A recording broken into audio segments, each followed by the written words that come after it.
We shall now learn how to group the orders table on email. We shall do this with the raw system, by which we displayed all the orders and also all the customers. We shall use the same raw system for explaining how we can do grouping with that. Coming straightway to our database, I'll right click on tables, show table data. This is the table. Basically what I want to show is I'll group against this email. So I'll try to display a@a.com. This is the email. It has got two orders. b@b.com has got one order.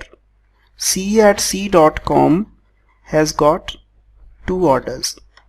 So I'll display the email and the number of orders against that email. So as we explained in one of our ordering lectures,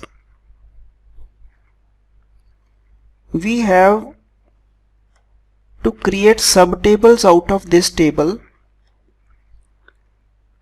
by grouping on this column and performing arithmetic on this column. We shall group on this and arithmetic on this. So let us see how we can do. Suppose TBL orders collection comes to me in T. I get that collection in variable T. Then all I have to do is to write group by and pass the remaining parameters. I have to operate group by on the TBL orders collection. That is, on this table I have to operate group by. And if I pass the correct parameters, then my output will come to this one. It will be available in this format. Grouping query will look like this, where query is equal to t.groupby. This is the type of collection on which grouping is being done, comma, the second argument is the data type of the key against which grouping is being done. Since we are going to group against the email, this will be string. Here we will specify the email foreign key as the column against which grouping is being done. So how will this query run? What will the output of this query be? This query will basically return you a table consisting of grouped email foreign key. How many types of emails are there?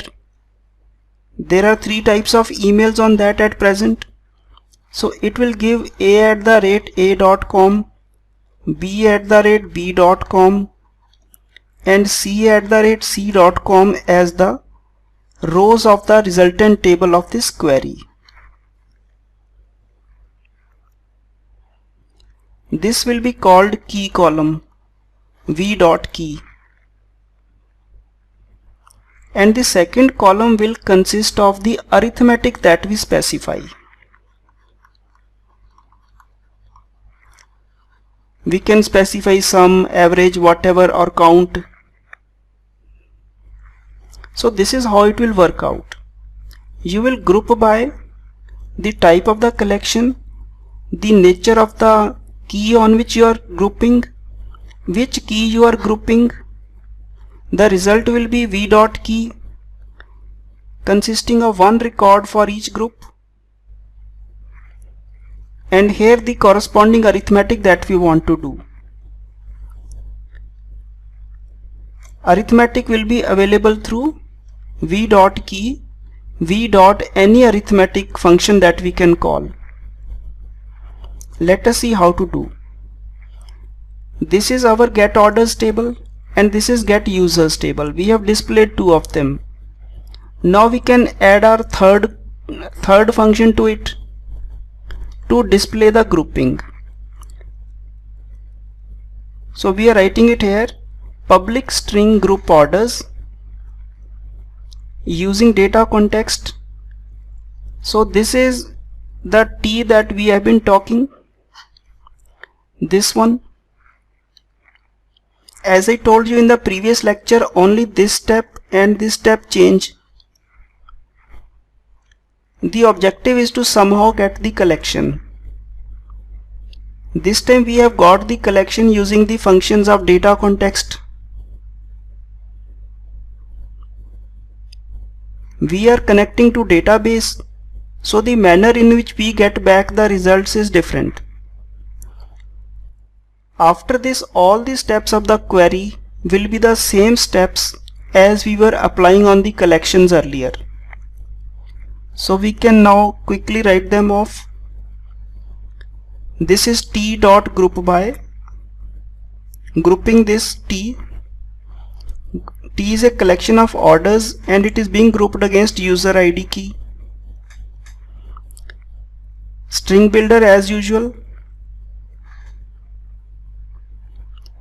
For each where we in user ID is grouped and the number of orders, we are displaying the total this time. That is the count, the number of orders. So we are writing v dot key for the key will contain one value for each email, and v dot count on orders, it says the number of records that are present against that key. The total number of records is presented, and we can return sb dot to string, and here we'll have to come and write group orders. Now we can run it. As we were expecting, A at A.com has 2 orders, B has 1 order and C has 2 orders. So no matter how complex your query is, how big your database is, this query can be used to get the grouping against a big table also. We'll close it right now.